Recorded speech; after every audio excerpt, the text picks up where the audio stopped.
नीलकंठ नाम का एक आदमी मंदिर में बैठे कुछ सोच रहा है। तभी एक व्यक्ति आता है। उसके हुलिये को देख कह सकते हैं वो एक मुस्लिम है। वो मंदिर में आकर पूजा करता है। उसे देख एक ही सवाल दिमाग पर दस्तक देता है, एक मुस्लिम मंदिर में कैसे? वही एक सवाल नीलकंठ को उसकी सोच से बाहर निकालता है और वो उस शख्स की तरफ देखता ही है कि वह शख्स उस अनपूछे सवाल को भांप लेता है और वही मंदिर की डेल पर नीलकंठ के पास बैठ जाता है और खुद ही कहता है, मेरा नाम अल्ताफ है, मैं मुस्लिम समाज से हूँ, रोजाना मंदिर आकर पूजा करता हूँ। नीलकंठ सुनकर आश्चर्य से पूछता है, यह अनोखा है, क्या इसके पीछे कोई कारण है? अल्ताफ मुस्कुराते हुए जवाब देता है, बरखुरदार, हर एक बड़े काम या बदलाव के पीछे वजह जरूर होती है। यहाँ भी है। हमारी बीवी हिंदू थी, उन्होंने हमारे धर्म को दिल से अपनाया। यही एक उम्मीद उनकी आंखों में हमारे लिए भी थी, पर हम जानकर भी अनजान बने रहे, क्योंकि यह हमारी शान के खिलाफ जो था। वो जीवन भर हमारे खातिर अपने भगवान से दूर रही और एक दिन वो हमसे दूर अपने भगवान के पास ही चली गई। उन्होंने हमें एक खत लिखा था जो उनके इंतकाल के बाद हमें मिला। उसमें लिखा था उन्हें अपने ईश्वर से बहुत प्रेम था। वो हमसे छिपकर यहाँ इस मंदिर में आ जाया करती थी। हमें बुरा ना लगे इसलिए कभी बोल नहीं पाई, पर धोखा नहीं देना चाहती थी इसलिए खत लिख दिया। उन्होंने हमारे प्यार के खातिर, हमारे अभिमान के खातिर अपनी इच्छा कभी जाहिर ना की, पर मरते मरते वो हमें सच कह कर गए। तब हमें प्यार की कीमत समझ आई, इसलिए उनके जाने के बाद ही सही, पर हमने उनकी वो एक इच्छा पूरी की। अल्ताफ की बात खत्म हो जाती है। दोनों कुछ देर खामोश बैठ जाते हैं। अल्ताफ की बातों से नीलकंठ के चेहरे पर बेचैनी सी है, जिसे देख अल्ताफ नीलकंठ से पूछता है, जनाब, आप कुछ परेशान से लग रहे हो। नीलकंठ कुछ असहज सा हो जाता है और कहता है, नहीं, ऐसा कुछ नहीं। अल्ताफ कहता है, बरखुरदार, आपकी बेचैनी देख कह सकता हूँ आप किसी सच से ही भाग रहे हो। नीलकंठ तेजी से वहां से उठकर जाने लगता है, जैसे अल्ताफ ने उसकी कोई चोरी पकड़ ली हो। अल्ताफ उसे रोकता है, पर नीलकंठ तेजी से वहां से निकलकर अपनी कार में बैठकर चला जाता है। नीलकंठ के दिमाग में अल्ताफ की सारी बातें घूमने लगती हैं। नीलकंठ को रात भर नींद नहीं आती। सुबह होते ही वो फिर उसी मंदिर में जाकर बैठ जाता है। फिर से उसकी मुलाकात अल्ताफ से होती है। अल्ताफ नीलकंठ के पास आकर बैठ जाता है। अल्ताफ समझ रहा है कि नीलकंठ उससे कुछ कहना चाहता है, पर अल्ताफ चाहता है नीलकंठ खुद अपने अभिमान को तोड़कर सच को उनके सामने रखे, जिससे वो भाग रहा है। पर वहीं नीलकंठ चाहता है अल्ताफ उससे आगे से सवाल करे, पर नीलकंठ कुछ नहीं बोल पाता।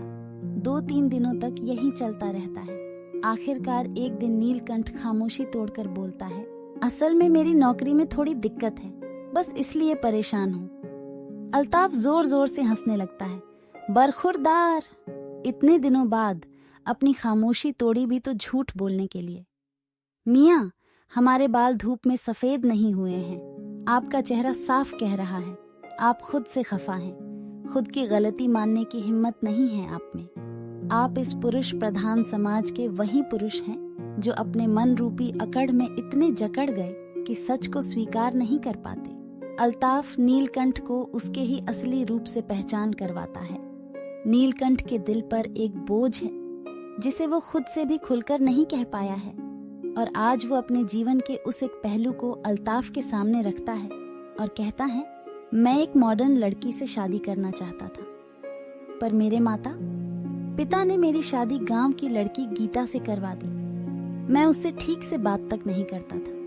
वो मेरे परिवार के साथ ऐसे घुल मिल गई थी जैसे बरसों से उनके साथ रह रही हो। मुझे ये भी पसंद नहीं आ रहा था, फिर भी वो मेरी हर जरूरत को बिना मेरे कहे पूरा कर देती थी। मैं तरक्की पर तरक्की कर रहा था। मुझे अपने आप पर बहुत अभिमान था। एक दिन नशे में धुत घर आकर मैंने गीता के साथ बदसलूकी की। मैंने कहा, तुम मेरी जिंदगी की सबसे बड़ी गलती हो। शर्म आती है मुझे जब तुम्हें पत्नी कहना पड़ता है।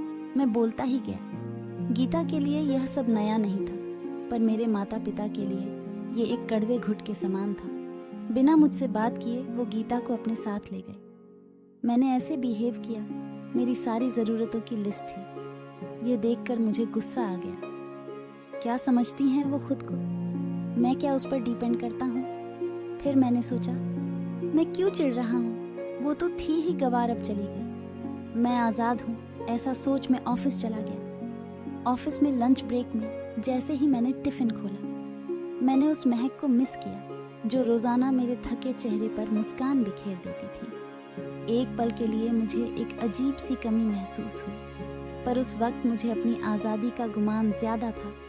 समय गुजर रहा था, मैं अपनी हर एक ज़रूरत के लिए डायरी पर डिपेंड करता था। कमी का कुछ एहसास तो था, पर मेरा ईगो मेरे सामने आ जाता और मैं फिर अपनी अकड़ में जीने लगता। मैं परेशान जब हो गया, जब मेरा वर्किंग परफॉर्मेंस बिगड़ने लगा। हमेशा अपनी प्रोग्रेस के लिए खुद को सारा क्रेडिट देता था। मैं ये मानना ही नहीं चाहता था कि मेरी प्रोग्रेस में गीता का भी पूरा हाथ था। उसी के कारण मैं अपने जीवन की कई छोटी बड़ी परेशानियों और जिम्मेदारियों से बहुत दूर था और केवल अपने काम पर फोकस करता था। बेस्वाद खाने में, मुरझाए फूलों में, बिखरे घर में, हर उस जगह जहाँ मैं गीता को देख चिढ़ता था, उसे गवार कहकर निकल जाता था। मुझे असल में मेरी नौकरी कमी महसूस होने लगी थी, पर मैं ये मान कैसे लेता। एक दिन मन भारी हो गया। फिर मैंने माँ को कॉल किया।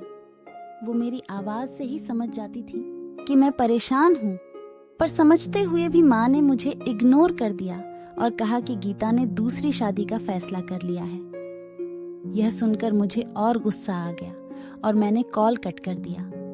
कुछ दिनों पहले ही मुझे डाक से तलाक के कागज मिले। पता नहीं क्यों मैं खुश नहीं हूँ। मैं चाहता तो यही था कि गीता मेरी जिंदगी से दूर हो जाए, पर आज मैं बेचैन हूँ।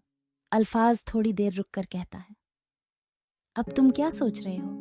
नीलकंठ कहता है, गीता मुझसे बहुत प्यार करती थी, फिर वो कैसे दूसरी शादी के लिए सोच भी सकती है? अल्ताफ कहता है, वाह मियाँ, क्या अभी भी वो आपसे पूछेगी कि आगे बढ़ूं या नहीं? आज जब आपको उसकी अहमियत पता चल गई है, तब भी उससे सच कहने से झिझक रहे हो। सब कुछ सामने है, पर फिर माफी मांगने में खुद को छोटा महसूस कर रहे हो। मियाँ, समझ लो, अगर अब भी अपने ईगो में रहे तो फिर मौका नहीं मिलेगा। दोस्तों, आदमी का ये ईगो ही उसे जिंदगी से हरा देता है। नीलकंठ सब जानता है, पर उसके अहम के कारण वो गीता से बात नहीं कह पा रहा है। शायद उसे डर है कि इस बार गीता उसे ना कह दे। अल्ताफ नीलकंठ को झिझोड़ कर कहता है, जब मैं मुस्लिम होकर मरी हुई बीवी के खातिर मंदिर जा सकता हूँ, तो क्या तुम एक सच स्वीकार नहीं कर सकते?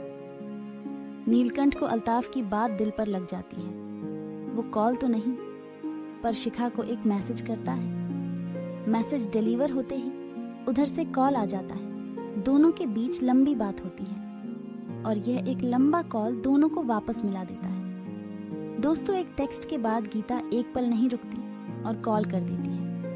ये एक औरत का दिल है। वो जिससे प्यार करती है उसे कभी नहीं झुकाती, और वहीं एक आदमी हर उस औरत को झुकाता है जो उससे प्यार करती है। वक्त किसी का बंधक नहीं, वक्त रहते काम हो जाए तो वह अमूल्य है, वरना पछताने के अलावा कुछ नहीं रह जाता। जीवन में जो भी मिले उसे स्वीकारने की कोशिश करें। जरूरी नहीं हर चीज जो आप चाहते हैं वहीं आपको मिलेगा, लेकिन जो आपको मिला है वह आपकी किस्मत है, जिसे अच्छा बुरा बनाना केवल आपके हाथ में है। दोस्तों, इस कहानी को आखिरी तक सुनने के लिए धन्यवाद। ये कहानी आपको अच्छी लगी हो तो प्लीज़ हमें कमेंट करना ना भूलें, और इसी तरह की कहानी सुनने के लिए हमारे चैनल को सब्सक्राइब ज़रूर करें।